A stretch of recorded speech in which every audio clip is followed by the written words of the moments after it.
Hey guys, thank you for tuning in to my channel and Happy New Year to all of you. In this video, I'm just going to be talking about the key differences from me between the Xbox Series S or Xbox in general and the PlayStation 5.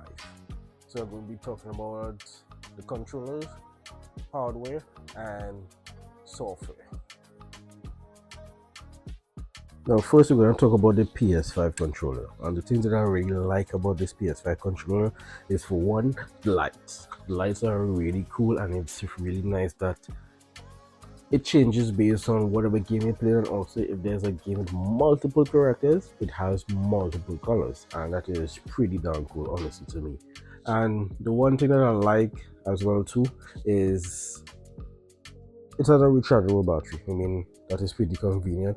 Currently, when you have one controller, so just to plug it in if it's low and I am playing. Other than that, I really like the fact that you can talk to people online through the microphone on the controller itself. So you actually don't need a headset. And honestly, I've had some headset before and I kind of got rid of them because I said, I don't need them. I have the microphone on here, so I'm just using this, and it works very well. Like, literally, I played a few games and some people were kind of surprised of how it sounds. And compared to the PS4 controller, it's much better. The PS4 controller isn't that great.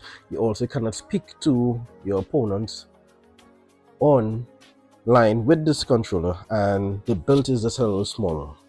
But the Xbox, honestly, the Xbox is pretty nice. I mean, for one, the Xbox do use AA batteries, but you can also buy a separate rechargeable battery pack and have that same rechargeable benefit.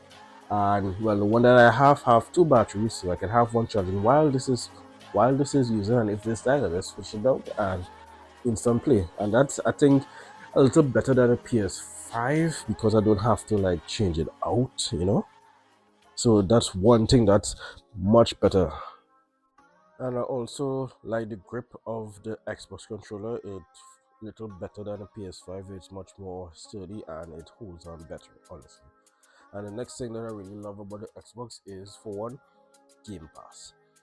Game Pass is awesome. There's hundreds of games and they are very high quality games, and a lot of the games on Game Pass, for me, I love. There's a lot of games that I can definitely play on there, and other things that are really action packed. And the one good thing also about Game Pass is the fact that there's day one releases. So any games that Microsoft own, it gets one. You can play it on day one. It releases and bam, there you can play it. And there's also cloud gaming, so you can also play all these titles either on your PC, phone, or whatever you like, or even you can do it on the console. Try it out. Don't like it? No problem. You're not installed. And there's a lot of great games like Indiana Jones for one, and Call of Duty Black Ops 6. You can get on Game Pass. So you just pay a monthly subscription and you have access to thousands of high quality games. And it's really good games that, for me, like I said, maybe for you too, may not, but for me, there's a lot of games on Game Pass that I definitely love.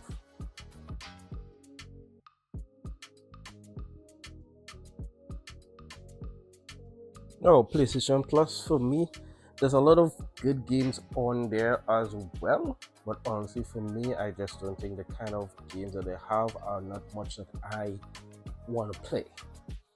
There's a lot of much more older games, I would say, and not so much new and like AAA kind of games, whereas Game Pass, there's a lot of AAA kind of games that they are there, and more newer games as well.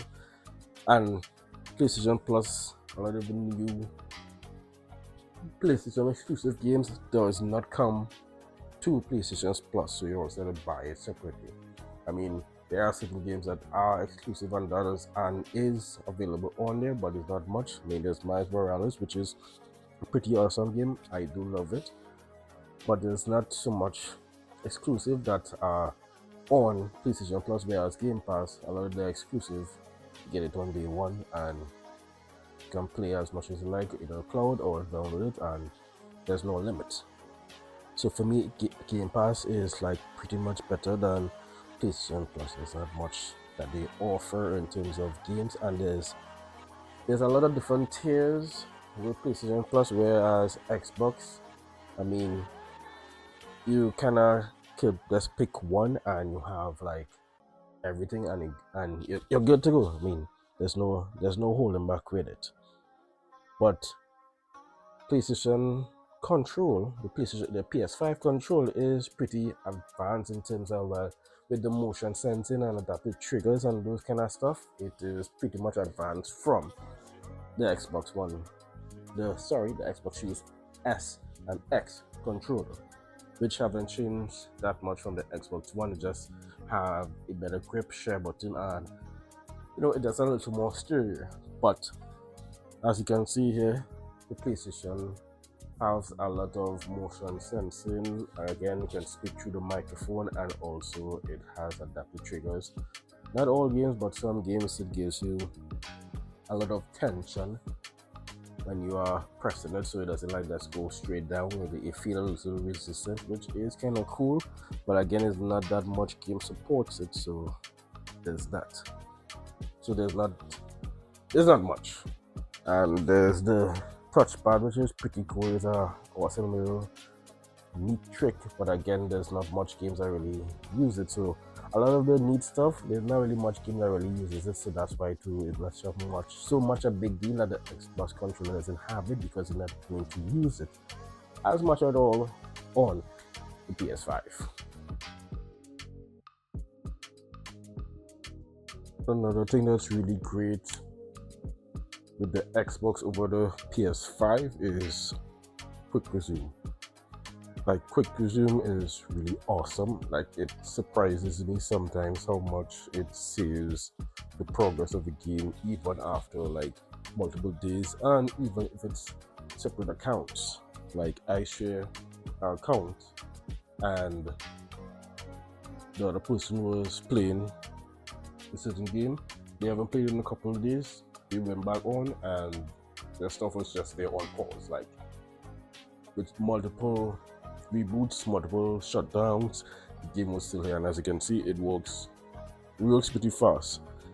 I'm able to switch in between, I think, max about 5 games, which, I mean, I'm not going to be switching between 5 games, but in case you're stuck on a level on a game, like I am stuck on this Robocop level here, not gonna lie.